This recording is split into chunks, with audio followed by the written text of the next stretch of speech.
and gentlemen. Ladies and gentlemen, right now. Holacracy. Bonsoir à tous. Donc, je suis très content d'être ici. Yes, surtout si la télécommande marche. Donc je vais vous parler de l'equity, comme Claire vous l'a dit. Je vais essayer de faire ça, de vulgariser un peu l'equity au début, mais ensuite, comme c'est vraiment le principe de Holacracy, un truc auquel je crois beaucoup, de vraiment rentrer dans les détails et le concret, vous partager un maximum d'informations pour rendre ça vachement actionnable. Qui je suis ? Donc globalement, moi j'ai un parcours en RH, ça fait à peu près 10 ans, je crois à peu près. J'ai fait de groupes de plus en plus petits, parce que j'ai commencé chez ST Microelectronics, après j'ai fait 5 ans chez Technip, après je fais 3 ans chez Criteo et je suis chez Comet depuis 8 mois, même si j'ai l'impression que ça fait à peu près 5 ans, comme beaucoup qui sont en start-up aujourd'hui. Donc, et un fil rouge, c'est que j'ai quand même toujours bossé sur des domaines d'equity, que ce soit chez ST Microelectronics, c'était les stock options à l'époque, et des trucs un peu complexes de stock options, notamment avec de la double imposition, etc. Politique d'attribution gratuite chez Technip, donc j'ai un peu la vision en grand groupe de ce qui est fait, des pratiques. 3 ans chez Criteo, encore beaucoup d'equity à l'embauche et d'equity en rétention, parce que j'étais avec les équipes techniques, donc produits, recherche et développement. Et Comet, 8 mois, donc évidemment de l'equity, puisque je vais vous en parler aujourd'hui.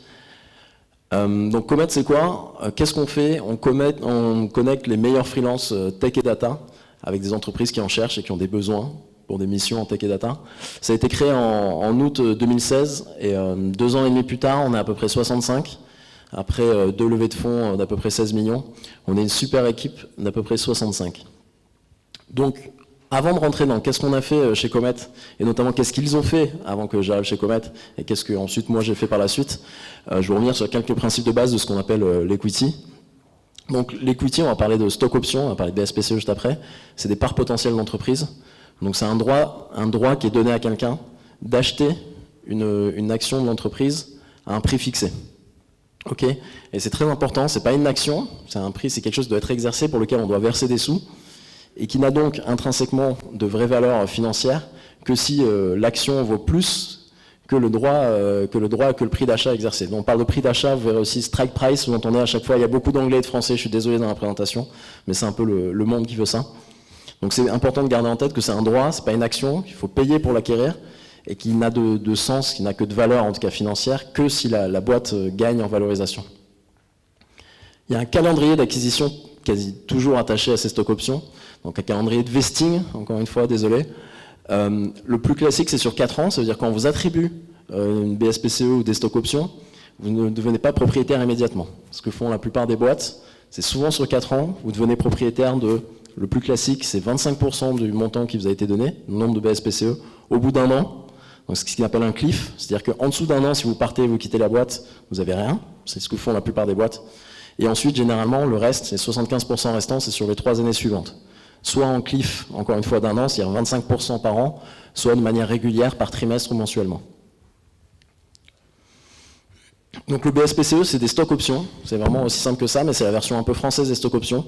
Donc c'est un dispositif restreint parce que ça concerne que des boîtes qui sont imposées en France, qui ont un chiffre d'affaires assez limité, enfin il y a quelques restrictions là-dedans et qui peuvent être données qu'aux employés. Mais c'est important, c'est très avantageux pour les entreprises, comme pour les employés fiscalement, c'est un modèle qui a plus d'avantages que les stock options pures, notamment qui peuvent être données par des boîtes qui sont domiciliées à l'étranger. Et donc c'est ce dont on va parler aujourd'hui, c'est vraiment BSPCE, mais BSPCE c'est stock options, c'est pareil, c'est juste le modèle français le plus souvent utilisé. Comment c'est utilisé dans la vie d'une entreprise ? C'est utilisé pour deux choses. La première, c'est pour attirer. Donc c'est souvent ce qu'on appelle les hiring grants, les attributions de BSPCE à l'embauche, et c'est aussi attribué pour retenir. Donc là on entendait souvent, on va parler de retention grant, donc d'attribution plutôt orientée rétention ou de refresher. Ce sont 2 termes qui sont souvent utilisés de manière interchangeable, mais qui sont conceptuellement pas vraiment les mêmes. On reverra un peu à la fin du talk pourquoi. Et sur le temps qui m'est attribué, je vais plus me concentrer sur la partie attribution à l'embauche que sur la deuxième partie, même si on l'évoquera. C'est donc l'equity, donc le concept de donner des actions, donner des stock options, c'est des choses qui se font dans toute taille de boîte, mais conceptuellement et même en pratique, c'est très différent entre ce qui se fait en start-up et ce qui se fait dans des plus grands groupes. Très différent pour plusieurs raisons. Dans les grands groupes, c'est plus souvent utilisé, quand je parle d'un grand groupe, c'est plus un groupe du CAC 40, mais même si je peux potentiellement même mettre Criteo dans le lot. Mais globalement, dans un groupe du CAC 40, c'est souvent peu commun, c'est-à-dire que c'est pas distribué à tout le monde, c'est souvent un outil de rétention, on donne associé à des packages de hauts dirigeants, donc c'est souvent peu commun. Même si le degré de participation est très différent selon le secteur de l'entreprise, c'est beaucoup plus utilisé en finance que c'est utilisé dans les domaines du service ou de l'industrie par exemple. Il y a aussi de la géographie, c'est très dépendant du marché. Donc par exemple, la façon de donner, de distribuer des actions des grandes entreprises en Californie, donc dans la Bay Area, est complètement différente que Sofinco va le faire en France par exemple. C'est relativement garanti, globalement, si vous êtes chez Total. Total vous donne 20 000 € d'actions, donc souvent un mécanisme de rétention. Il y a des chances que, encore une fois, 2, 3, 4 ans plus tard, ça va peut-être valoir 25 000 €, ça va peut-être valoir 15 000 €, il y a peu de chances que ça vaille zéro. Donc c'est liquide, c'est souvent une fois que vous avez ces actions, vous êtes chez Total, donc une fois que vous en devenez propriétaire, donc encore une fois, différence entre l'attribution et l'acquisition, c'est des actions, vous êtes chez Total, ben c'est comme des actions que vous allez acheter en bourse, vous pouvez les revendre immédiatement, donc ça a une vraie valeur monétaire immédiate. Par contre, pour la plupart, le commun des mortels, j'aimerais dire la plupart d'entre nous, mais enfin je ne vous le cite pas, c'est souvent pas life changer. Souvent, donc, quand vous êtes dans un groupe du CAC 40, vous avez la chance de faire partie de la population qui reçoit une attribution d'actions. C'est un montant à peu près garanti, mais c'est pas ça qui va vous faire devenir normalement multimillionnaire et complètement changer votre vie. Par contre, en start-up, je mets tous, il y a un petit message caché derrière, c'est pas forcément tout le monde, même si on corrige à ce que ce soit le maximum de personnes, mais donc c'est beaucoup plus répandu, surtout dans les start-up très tôt, early stage. C'est très différent ensuite en termes de moyens financiers, parce que je dis c'est peu probable. Qu'est-ce que j'entends par peu probable? Il faut rester vachement réaliste, c'est que ça n'a de valeur que si la boîte explose, et c'est illiquide, je reviens aussi sur la partie illiquide, ça n'a de valeur que si la boîte fait une sortie, ça n'a de valeur que si la boîte finit par se faire racheter ou la boîte va en IPO, entre en bourse. Il y a quelques autres moyens pour que ça te revienne liquide, des moyens de transformer des actions, d'en tirer des bénéfices financiers, mais sont des secondary sales, des choses comme ça, c'est des dispositifs très mineurs. La majorité des cas, ben c'est lié à la réussite d'une start-up, et la réussite d'une start-up, enfin tous ceux qui sont là le savent à peu près tous, elle est quand même, les chances qu'elle finisse en IPO ou les chances qu'elle explose et qu'elle se fasse racheter à un montant conséquent sont factuellement peu probables. Mais potentiellement life changer. Donc comme toute personne qui vient parler d'equity en conférence, je suis obligé de mentionner l'histoire de la masseuse à temps partiel de Google. Si vous ne l'avez pas entendu, tant mieux. Donc c'est le symbole de l'equity. On vous parle de la masseuse à temps partiel de Google qui a rejoint très tôt, qui venait faire une demi-journée de massage par semaine et qui a fini multimillionnaire. Donc c'est vraiment, c'était dans les termes, je suis obligé de vous en parler. Mais j'insiste sur le peu probable. Et c'est très important dans la communication. Quand on parle de cette masseuse, il faut bien dire c'est un cas isolé. Et faut pas, c'est un des premiers conseils, il faut vraiment pas survendre le côté, mais en fait, tiens, je te donne 5 000 € d'equity, demain on va aller en bourse, tu vas devenir millionnaire, tu vas passer ta vie entre Los Angeles et Paris, etc. Surtout un public de start-up souvent plus jeune que la moyenne, plus junior que la moyenne, faire attention à pas survendre le côté, ça reste factuellement peu probable. Mais donc, je suis pas en train de vous tuer le principe de l'equity tout de suite, par contre je suis en train de vous dire que pour moi, la vraie valeur de là-dedans, c'est plus dans le message qui est associé. C'est la création, la façon de dire, en fait, en donnant de l'equity à des employés, en start-up, on fait des employés des associés, au même titre presque que les fondateurs. Ils font partie de l'aventure de la boîte, ils sont alignés, ils sont récompensés directement de leur impact parce que c'est une partie beaucoup plus tangible de dire j'ai potentiellement des parts de la boîte, ça assure l'alignement entre les employés, les fondateurs, etc. Et ça récompense, c'est une récompense collective aussi. C'est-à-dire que ça ne marche, encore une fois, que si la boîte marche, que si la boîte explose, que si la boîte fait une super sortie, une super valorisation. Donc en gros, ça marchera que si tout le monde est dans le même bateau et tout le monde réussit. Et ça, ce message-là, c'est ce message-là qui pour moi est très fort avec les BSPCE et qui pour le coup n'existe pas dans les plus grands groupes. Pour le coup, les plus grands groupes, c'est l'equity, c'est très cool, c'est de la valeur, mais c'est des tickets resto, c'est de la participation, c'est de l'intéressement, c'est une valeur monétaire uniquement. Je pense que personne ne se lève le matin en disant tiens, Total m'a donné 20 000 € d'actions, je me sens vraiment impliqué dans le futur de cette boîte, je me sens vraiment un peu actionnaire du futur de cette boîte, je pense que c'est pas vraiment vrai. Alors que ce côté-là, il est très puissant, et je pense qu'il est très vrai en start-up. Donc maintenant, j'ai parlé des grands principes un peu de l'equity, pour revenir un peu centré sur l'histoire de Comet autour de l'equity.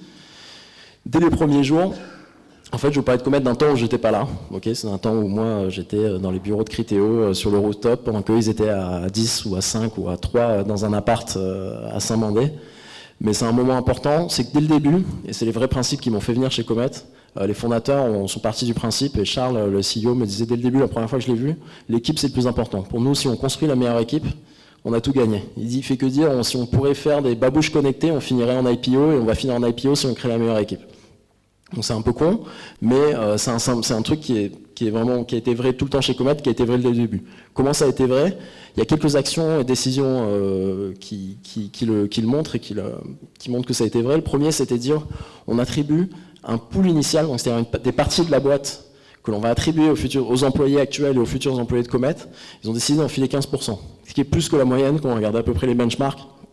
9%, mais on trouve des chiffres autour de 7%, etc. Donc si on dit, nous, si vraiment on pense que l'équipe c'est important, on va donner une grande part de la boîte, on va l'attribuer à ses employés. La deuxième chose, c'était de dire, on veut obtenir et on veut filer de l'equity à tous les employés. Et pour l'instant, c'est un principe qui est encore vrai aujourd'hui, on en donne à tous ceux qui rentrent chez nous. Parce que, encore une fois, ce message, il est important. Et le message de les rendre actionnaires associés de l'entreprise de Comet était très important, et il est encore vrai aujourd'hui. Une autre décision qui a été assez importante, c'était d'offrir une période d'exercice, de l'exercice des stock options, après le départ, égale au temps passé chez Comet. Donc ça, c'est un peu technique, je reviens dessus. Pourquoi c'est important? Par défaut, le classique, quand les gens partent d'une entreprise, et ils ont eu des abus BSPCE, ils ont passé quelques années, donc il n'y a pas eu juste l'attribution, il y a eu l'acquisition, ils en sont propriétaires. Ils ont normalement 90 jours pour décider d'exercer ses droits. Alors qu'est-ce que ça veut dire? C'est-à-dire que si quelqu'un quitte Comet aujourd'hui, par défaut, normalement, il aurait dû avoir juste 90 jours pour se décider, est-ce que j'utilise mon droit de les convertir en actions ou pas? Et ça, si quelqu'un doit se poser la question aujourd'hui, est-ce que je suis prêt à payer, surtout si quelqu'un qui est arrivé tôt, donc il y a des sommes d'equity, comme on commence à rentrer dans les détails, la boîte elle a gagné pas mal de valeur, ils se disent, est-ce que je suis prêt à mettre 30 000 € pour récupérer les actions associées de Comet? Il peut le faire, mais aujourd'hui Comet, il pourra, encore une fois, c'est le côté non liquide de la chose, il ne pourra pas les revendre derrière, il sera propriétaire de parts de Comet. Ça se trouve, dans un an, on sera mort, je ne crois pas. Ça se trouve, dans 5 ans, on va sortir en IPO, il aura tout gagné. Mais c'est une décision vachement importante, de sortir, et surtout, encore une fois, pour des employés qui étaient des employés qui sont arrivés tôt, des sommes importantes, surtout ces employés qui sont arrivés tôt, qui sont en moyenne, encore une fois, des employés de start-up plus juniors. Ça nécessite une sacrée trésorerie d'être capable de sortir cette somme financière. Donc en faisant en sorte que cette période d'exercice soit plus grand, on décale le moment où ils ont à prendre la décision. Donc si quelqu'un il a passé 3 ans chez Comet, il était là dès le début, il s'est battu dès le début, il part de chez Comet pour une raison X, Y, et qu'il a 3 ans pour décider, en 3 ans il peut passer pas mal de choses. Il peut attendre la fin des 3 ans et au bout de 3 ans voir comment Comet évolue, est-ce que Comet est parti pour refaire une super levée de fonds et une super dynamique, il se dit ok je vais le faire, ou est-ce qu'au contraire on est en train de mourir et dans 1 an et demi il se dit mais en fait j'ai bien fait de ne pas exercer mes BSPCE. Donc en fait c'est un vrai avantage, c'est vraiment non négligeable. La seule boîte, enfin une des boîtes, le gold standard en France pour ça c'est Alan, qui ont un exercice de 7 ans je crois, mais au-delà de ça, il y a quand même peu de boîtes qui font ce genre d'avantage. Le dernier point, ça a été la transparence. Une décision clé, ça c'est pas que côté equity, c'est partout chez Comet. Le fait de dire qu'on va communiquer, on communique sur tout, tous les documents sont accessibles à tout le monde. Et ça c'est vrai dans plein d'endroits chez Comet. Historiquement, j'espère que c'est plus le cas aujourd'hui, enfin je regarde les membres de mon équipe, mais historiquement le CEO, il y avait ses logins de son compte mail accessibles à tout le monde sur OnePassword, à toute la boîte. J'espère que c'est plus le cas, je suis pas sûr, je peux aller vérifier, je pense maintenant. Les gens qui viennent en immersion chez nous, donc l'immersion c'est les 2 derniers jours du processus de recrutement. On les invite à passer 2 jours chez nous pour rencontrer l'équipe et se faire une idée de ce que ça ressemble chez Comet. Donc ils signent évidemment un papier, un non-disclosure agreement, mais on leur donne l'accès à tout. Ils ont accès à tout, les comptes rendus, ils ont accès au modèle d'equity, ils ont accès à notre politique salariale, etc. Donc ça, la transparence, culturellement, ça fait vraiment partie de notre ADN. Et donc, dès le début, ils se sont dit, on veut trouver un modèle qui soit équitable, qui nous paraisse juste, parce que ça me paraît important de le faire de manière équitable, parce qu'encore une fois, si on croit en l'équipe, on croit en l'importance de donner un modèle équitable, mais aussi transparent. Qu'est-ce qu'ils ont fait ? Ils ont trouvé Buffer. Donc Buffer, c'est une boîte qui fait du public posting sur les réseaux sociaux. Ce qu'ils font, c'est pas très important. Ce qui a fait Buffer, mais qui est beaucoup plus important, c'est qu'historiquement, ils ont open sourcé pas mal de leur RH. C'est-à-dire qu'ils sont allés dire, nous, la transparence, c'est important en interne, mais en fait, aussi, il y a quelque chose qui est très peu fait en RH et qui est beaucoup plus fait du côté tech. On va redonner à la communauté, on va redonner aux gens, on va être transparent sur ce qu'on fait, parce que ça pourra servir à quelqu'un. Donc qu'est-ce qu'ils ont fait? Ils ont publié leur modèle d'equity, qui est leur modèle et leur formule d'equity qui est celle-là. Alors je vais pas vous expliquer cette formule-là de Buffer, parce qu'en fait tous les éléments de leur formule ont été repris chez Comet pour faire la formule Comet in-house, un peu faite maison. Donc qu'est-ce que ça a été le modèle de Comet qui a été décidé dans les premiers jours? Ça a été de créer cette formule. Le montant d'equity donné à l'embauche a été calculé par cette formule. Qu'est-ce que c'est cette formule? C'est de dire il y a un montant initial d'equity qui est dépendant du rôle. Et le rôle, ça peut être quelqu'un qui est dev, plutôt sales, plutôt marketing, plutôt RH, plutôt finance, etc., qui était un peu différent selon l'impact présumé sur la boîte et la criticité que pouvait avoir le rôle pour la boîte. À ça venait s'ajouter un bonus de seniorité.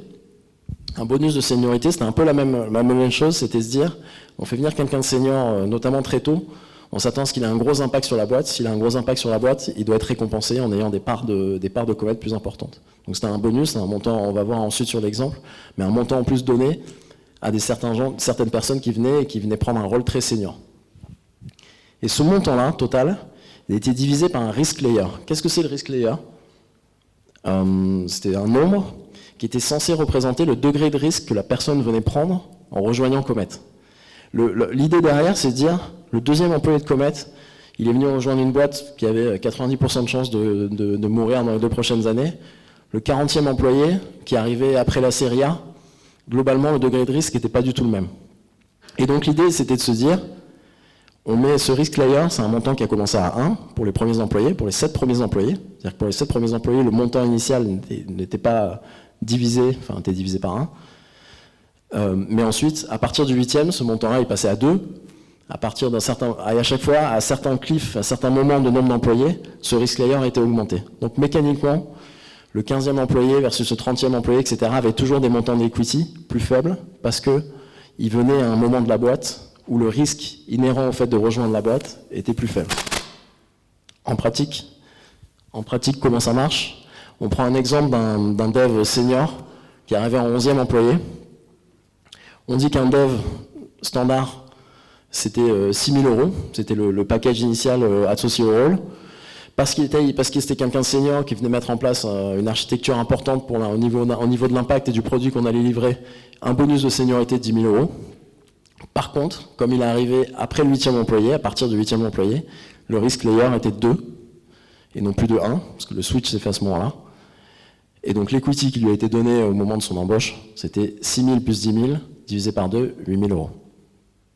Donc ça, c'était le modèle historique. Ça reprenait tous les éléments de buffer, qui disaient le concept de rôle. On fait des montants différents selon les rôles parce qu'on pense que certains rôles ont plus d'impact que d'autres. On fait un bonus de seniorité, encore une fois, en représentant l'impact qu'on pense que la personne peut avoir sur la boîte. Mais par contre, on diminue ce montant total selon la date d'arrivée de la personne parce qu'on pense qu'il y a un risque inhérent au moment où il arrive. Et là, pour ceux qui avaient vu, qui avaient regardé la slide avant, il manque un élément qui s'appelait l'élément choice, qui était de chez Buffer, et qui était l'élément important et qui ont paru important aux fondateurs de Comet, c'est de dire, en fait, on aime bien le fait et l'idée que l'on peut laisser le choix aux personnes qui nous rejoignent de prendre plus ou moins d'equity ou plus ou moins de salaire selon leur situation personnelle. Et la situation personnelle, c'était l'appétence pour le risque. Ça pouvait être juste, mais en fait, moi, j'adore l'idée de rejoindre Comet, mais j'ai un crédit sur le dos, je viens d'acheter une baraque, quoi que ce soit, un crédit étudiant à rembourser. Donc en fait, je préférerais avoir peut-être un peu plus de salaire. Et de laisser le choix à ces gens-là de dire, je vais plus aller vers plus de salaire, mais donc moins d'equity, ou plus d'equity, mais donc moins de salaire. Comment ça marche en pratique? Si on reprend l'exemple du dev senior à qui on a dit on avait donné 8 000 € d'equity, si on prend que la formule de base, c'est la formule 50-50, on a appelé, c'est-à-dire 50% equity, 50% salaire, on lui offrait un salaire de 45 000 €, on lui donne le choix de renoncer jusqu'à 2 500 € de salaire, donc c'est-à-dire qu'il va avoir le full equity, donc il est prêt à dire je prends 2 500 € annuels de salaire en moins, par contre, je prends 2 500 € d'equity en plus. Ou inversement, en fait, je fais le choix d'aller vers un salaire plus élevé, mais je fais un compromis sur l'equity. Encore une fois, pour des raisons diverses. Et qui appartiennent à la personne, qui appartiennent 100% à la personne, c'est pour ça qu'on laisse le choix de le faire. Historiquement, juste pour avoir un peu de data, sur les 10 premiers employés, 8 ont fait le choix de full equity, un a fait le choix 50-50 et un a fait le choix full salary. Donc globalement, au début, c'était 80% de gens qui ont fait le choix full equity. Si on prend l'intégralité des gens qui ont eu à faire le choix, on est revenu sur un équilibre qui était plutôt, en partant de la gauche, 20%, 40%, 40%. Donc au fur et à mesure que la boîte grandit, le deal s'équilibrait. Intuitivement, ça peut s'expliquer parce que les gens qui viennent tôt dans une startup, ils ont plus d'appétence du risque, ils ont plus envie que la boîte marche et qu'ils sont plus prêts à faire des sacrifices sur le salaire pour avoir de l'equity. Mais il n'y a pas que ça qui est pris en compte. Mais on va voir juste après pourquoi. Donc moi, j'arrive en août 2018. L'août 2018, je me retrouve donc très rapidement en septembre à devoir faire des offres à des candidats qu'on allait recruter. Et à ce moment-là, donc Charles, mon CEO, était encore aux manettes du modèle.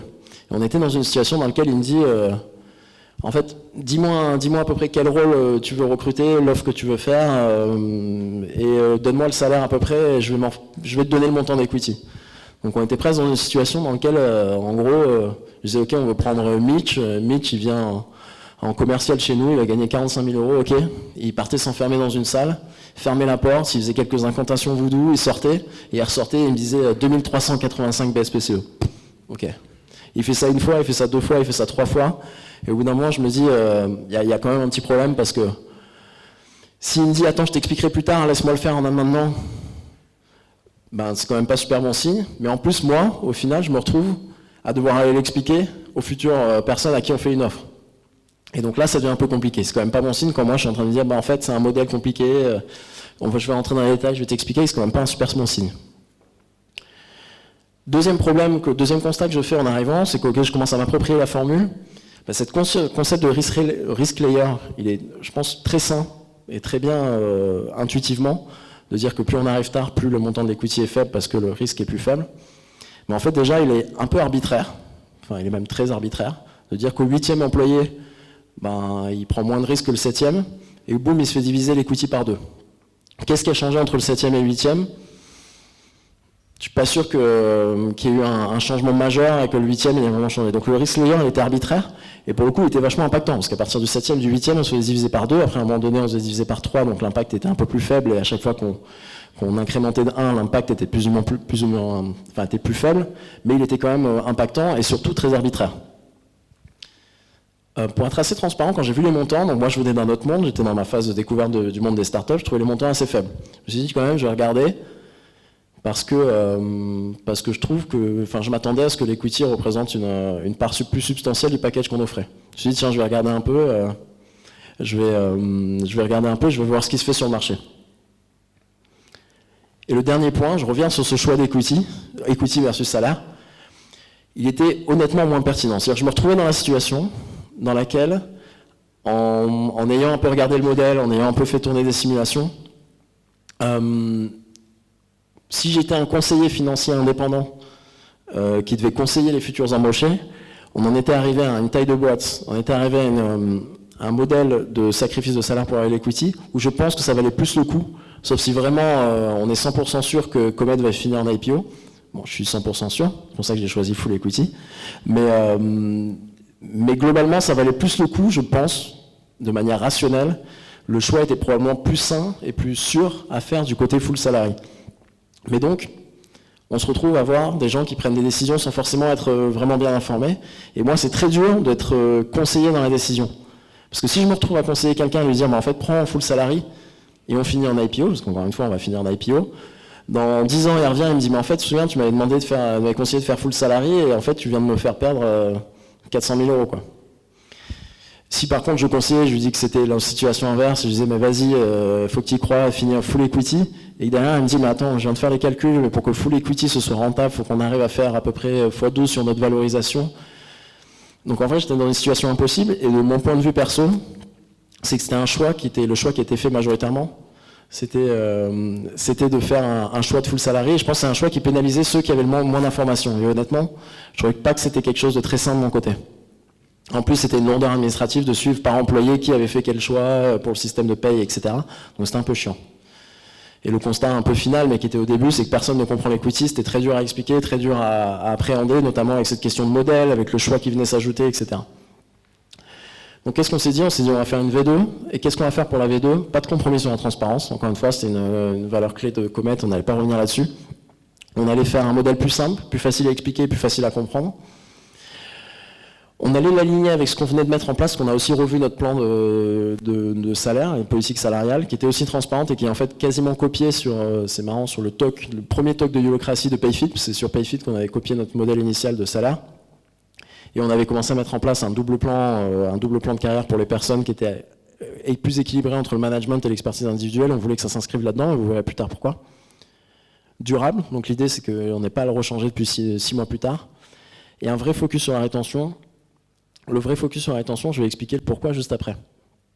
Pourquoi le focus sur la rétention? Je l'explique là-dedans. Là-dedans, je veux juste faire un petit zoom sur ce que je pense être la meilleure source d'information pour se construire un modèle d'equity. C'est un livre et un site internet qui s'appelle Rewarding Talent de Index Venture.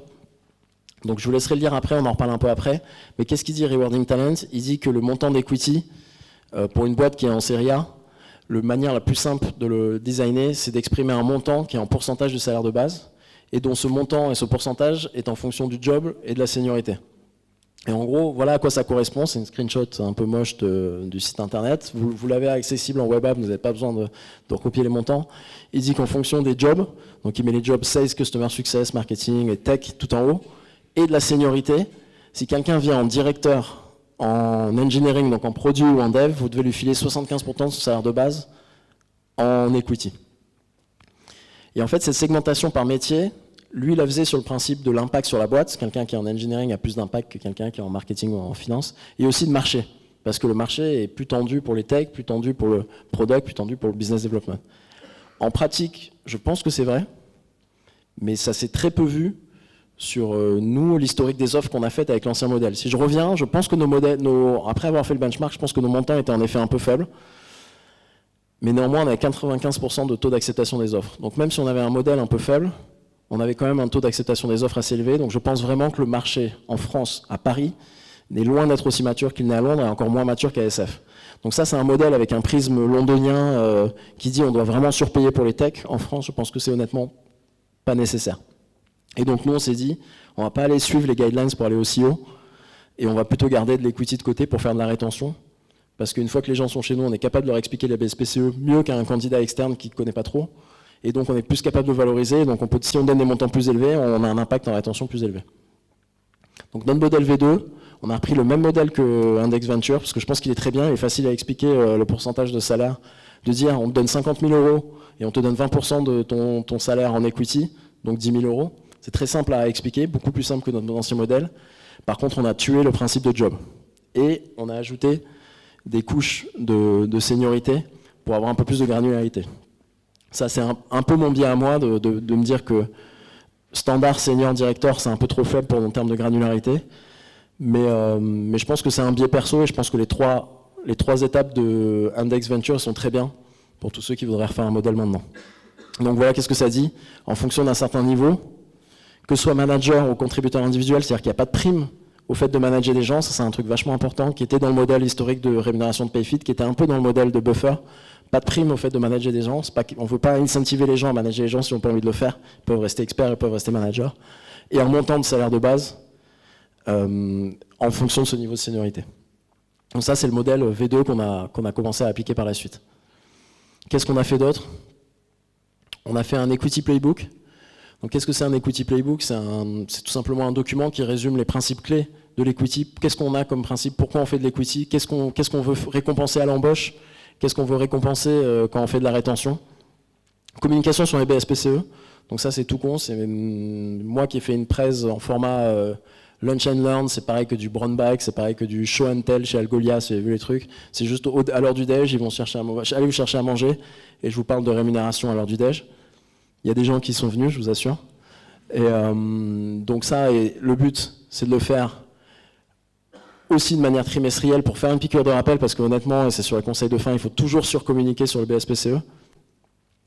À l'embauche, on ne peut pas rentrer dans ce degré de détail, mais je mets un lien vers un article que je pense pas trop mal fait, qui explique les BSPCE de manière relativement simple, et je propose à tout candidat d'en reparler en live s'il veut une explication plus détaillée sur notre modèle, ce que ça veut dire, ce que c'est les BSPCE, etc. Et aussi, on a un modèle de rétention, je vous dis, je n'ai pas le temps, parce que d'ailleurs Claire me lance un regard noir maintenant de vous en parler, mais je suis très content de vous en parler par la suite autour d'une bière. Mais pour des teasers, on fait un modèle de rétention qui est basé sur la performance, l'adhésion aux valeurs et la seniorité. Donc je ne vais pas rentrer là-dedans. Par contre, en conclusion, donc pour les conseils, pour ceux qui vont avoir affaire à ce genre de problématiques maintenant par la suite, pensez-y tôt, Pensez-y tôt, parce qu'en fait, les erreurs que vous pouvez faire tôt sont celles qui auront le plus d'impact. Si votre boîte marche, si votre boîte se plante, ça n'a pas énormément d'impact. Mais si maintenant vous vous dites, ok, je vais donner 1% à la personne, je sais pas, 1%, 0,5%, 2%, 1%, c'est pareil, tiens, 2%, et qu'à l'autre vous donnez 1%, au moment où la boîte, 2 ans, 3 ans, 4 ans plus tard, la boîte a augmenté en valorisation, c'est des erreurs qui ont un énorme impact. Alors que si maintenant, moi, je me plante et je donne 8 000 € d'equity et quelqu'un a 7 000 € à l'autre, ça a beaucoup moins d'impact. Donc pensez-y tôt, mais partez pas de zéro. Et je vous donne des conseils après. Il y a des modèles qui existent, il y a des modèles très simples qui existent. Pas besoin de réinventer la roue, mais pensez-y tôt. Je l'ai voté rapidement. Il y a beaucoup de littérature, il y a beaucoup de ressources sur l'equity. Ne prenez pas la littérature de SF ou américaine et même londonienne et l'appliquez à Paris, parce qu'encore une fois, le degré de maturité, il est vraiment pas le même. Vraiment pas le même. Autant il y a des ingénieurs sur la BRA, ils sont plus experts en equity que nous tous, en partie parce qu'ils passent 2 heures par jour à regarder les stocks de toutes les boîtes et les offres d'annonces et les offres qui y sont associées. Nous, le marché est beaucoup moins mature, donc ne prenez pas la littérature que vous pouvez trouver et qui s'applique à ces endroits-là comme vrai sur Paris. J'avais dit passer mon message un peu plus tôt, mais je suis un fervent partisan du fait de donner de l'equity à tous. C'est vraiment con de se priver du message fort qui est associé derrière, et le potentiel, si votre boîte explose, que ça se transforme en quelque chose de life-changer, encore une fois. Pas survendre, encore une fois, on ne va pas promettre, on ne va pas dire maintenant je te donne 5 000 € d'equity, demain tu vas être millionnaire, tu vas avoir ta vie, elle va changer. Mais ne pas survendre, ça ne veut pas dire ne pas communiquer du tout dessus. Je pense qu'il faut vraiment communiquer, il faut surcommuniquer, c'est un sujet un peu technique, un peu chiant, et donc il ne faut pas hésiter à y mettre les moyens, quoi. La transparence, c'est le choix salaire versus equity. Je vous encourage à y réfléchir, surtout si vous êtes fondateur, vous êtes RH d'une boîte assez tôt. Le transparence, c'est pas que l'equity, c'est une discussion qui est beaucoup plus générale et qui est vraiment culturelle. Mais je pense que c'est quelque chose auquel il faut réfléchir, auquel nous on croit beaucoup. Le choix salaire versus equity, je l'ai présenté de manière assez négative, mais c'est quelque chose de très positif. C'est quelque chose que les early employés ont vraiment beaucoup aimé, et même certains demandaient à ce que le choix soit bien plus conséquent. Il y a un endroit où la responsabilité de la boîte est engagée, mais enfin, pensez-y, je pense que c'est quelque chose de très bien. Et honnêtement, je pense que si j'avais été plus courageux, c'est quelque chose qu'on aurait gardé dans notre modèle actuel. Un peu mieux fait, mais qu'on aurait gardé dans notre modèle actuel. Candidat, donc ça, j'ai beaucoup orienté le talk sur les fondateurs RH, ceux qui réfléchissent à un modèle. Mais si vous êtes candidat à une start-up, rien ne vous empêche au moment où vous avez une offre, d'avoir demandé plus d'infos. C'est genre, ça représente quoi en pourcentage de la boîte ce que vous êtes en train de me donner? C'est quoi la valorisation actuelle que vous utilisez pour la boîte? C'est quoi potentiellement le modèle que vous utilisez? C'est-à-dire comment vous avez déterminé que vous me donniez ce montant? Je pense que c'est des questions vachement saines à poser au moment où vous parlez avec une entreprise. Et les ressources clés, je vais aller assez vite. Rewarding Talent, c'est un livre, c'est une application web, elle est super bien foutue. C'est pour moi le mieux fait pour vous servir comme base pour monter votre modèle. Le kit Galion, super utile pour les fondateurs. Donc le Galion Project, il a un kit BSPCE qui donne des pratiques assez sympas, mais aussi qui donne des term sheets, c'est-à-dire des documents que vous n'avez pas à payer forcément à aller chercher, à les payer, à acheter auprès d'avocats, des documents standards qui vont vous aider à faire vos BSPCE très tôt.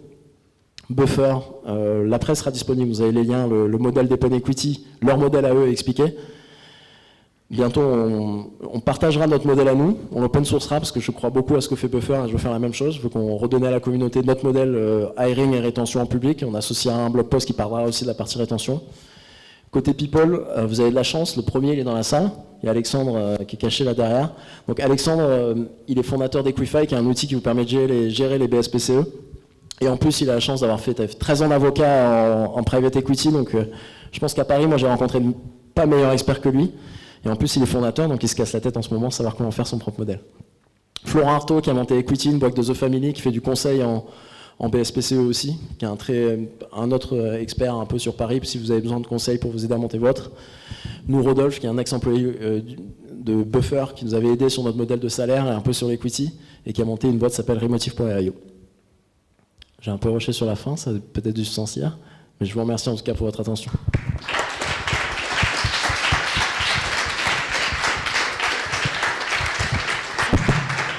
Merci beaucoup, c'était hyper intéressant. Est-ce qu'il y a des questions? Si on a un peu débordé, ce serait quand même dommage de ne pas pouvoir prendre quelques questions.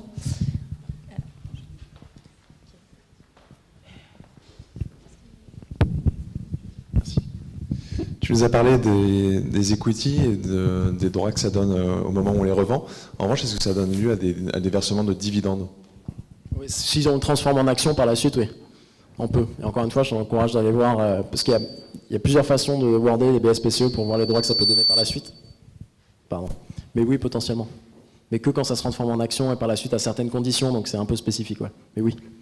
Mais souvent, initialement, surtout pour des boîtes qui sont souvent pas rentables, sont souvent start-up, sont en perspective de croissance, la vraie valeur ajoutée, c'est la perspective de revenus que ça peut générer en cas d'action, c'est-à-dire d'exercice, où on les transforme en action, et de revente immédiate par la suite. C'est plus ça la vraie valeur du BSPCE en tant que tel. Justement, ma question est liée. On m'avait dit, un pote en finance m'avait dit justement qu'on pouvait ouvrir un compte en banque, un compte spécial à la banque en avance justement pour ce type de situation. Aucune idée, mais ça m'intéresse. Je vois Alexandre qui me fait non de la tête. Encore une fois, vous avez Alexandre, il est juste derrière. Je demande alors. Saute-lui dessus au moment avec une bière. Et il n'y a aucune question auquel il n'a pas de réponse autour de l'equity. Merci. Qui veut le micro? Non, Lucas, tu n'as pas le droit.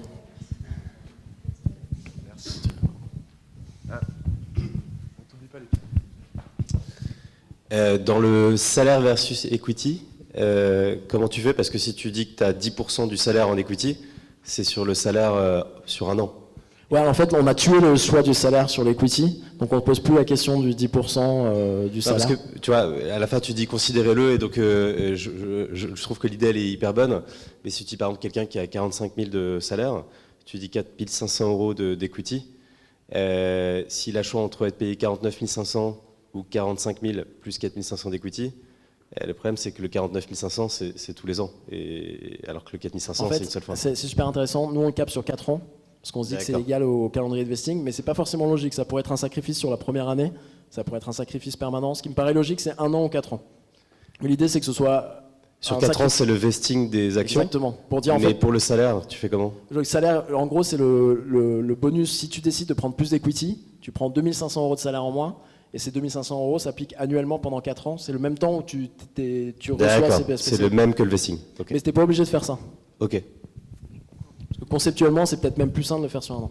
Ouais, peut-être en complément, en fait, la façon dont il faut l'analyser aussi, c'est comme si tu donnais à ton salarié les 4500 euros qu'il investirait dans la boîte aujourd'hui, et si elle prend en valeur, voilà, il touche ces 4500 euros one shot. Après, quand tu dois le faire courir, normalement, soit tu fais des reloads, où tu réattribues, c'est ce qui se fait aux États-Unis, mais plus difficilement en France. Mais donc c'est comme si tu lui donnais 4500 euros, comme s'il avait possibilité d'investir gratuitement dans la boîte aujourd'hui à la valeur actuelle.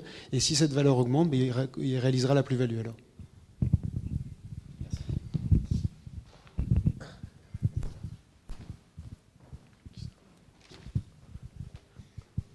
C'est un peu encerclé. Merci. Comment vous direz les différences entre l'ancien modèle et le nouveau modèle? Est-ce que du coup vous avez corrigé les erreurs du passé? Est-ce que vous avez fait un rattrapage? En fait, c'est une super bonne question. Parce qu'en fait, on va faire un rattrapage. On a une chance, qui est une chance énorme, c'est qu'on s'est planté sur pas mal de documentation de BSPCE. Ça fait qu'on va devoir tout refaire. Et c'est une chance énorme. Enfin, c'est pas une chance énorme, c'est du sarcasme. Mais en gros, ça nous permet de revoir le modèle de rétention, nous permettra de corriger ces erreurs potentielles. Et en fait, du moment où on a switché les deux modèles. Parce que notre modèle de rétention, on va viser une certaine quantité d'equity par personne, selon le rôle, selon la seniorité et la performance. Et donc, on va pouvoir dire à quelqu'un, en fait, on t'a donné 1000, mais on pense maintenant, après coup, que tu aurais dû recevoir 2000, et on peut le faire rétroactif à date d'arrivée. Donc, c'est quelque chose qu'on fait en ce moment. C'est que du plus, du coup. Est-ce que quoi? C'est que du plus par rapport que à avant. Votre nouveau modèle est plus non, généreux. Évidemment, on ne revient jamais en négatif. On a fait la même chose quand on a changé de modèle de salaire. On a changé de modèle de salaire et c'était que du plus. Et donc on a dit à des gens, en fait, des gens qui étaient arrivés depuis 2 mois, en fait, on a changé notre politique de salaire. On pense que tu devrais gagner 49 000 euros, tu gagnes 46 000, tant mieux pour toi. Et s'il y en a que c'était l'inverse, on disait, on pense que tu devrais gagner 46 000, tu gagnes 49, garde 49.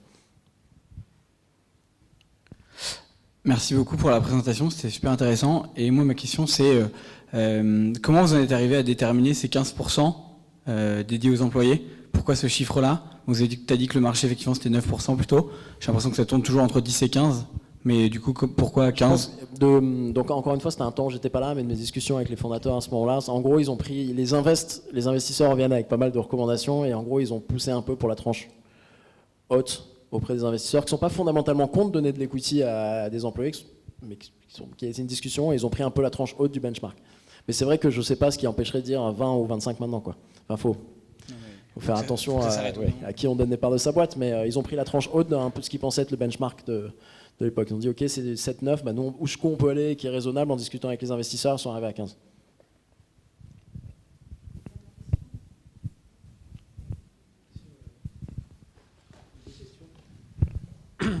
J'ai une question qui concerne les collaborateurs qui n'auraient pas et n'auront probablement pas ou peu de moyens d'investir.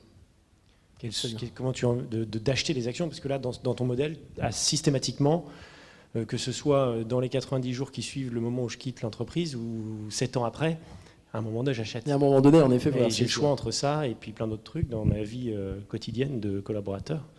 Et je dois manger, je dois boire. Enfin, c'est vraiment, ça s'adresse. Si je veux étendre le BSPCE à toute mon entreprise et à des salaires très petits, ça c'est la première question. Et dans l'autre, tu parles d'IPO, mais effectivement, même dans les startups, ça concerne une quantité très restreinte d'entreprises. Et il peut aussi y avoir, je pense que c'est le cas pour la majorité d'entre nous, de ceux qui réussiront, c'est qu'ils vont construire des petites entreprises qui vont très bien fonctionner, mais qui vont atteindre une taille qui va leur permettre d'être rentables, mais pas forcément de faire fois X.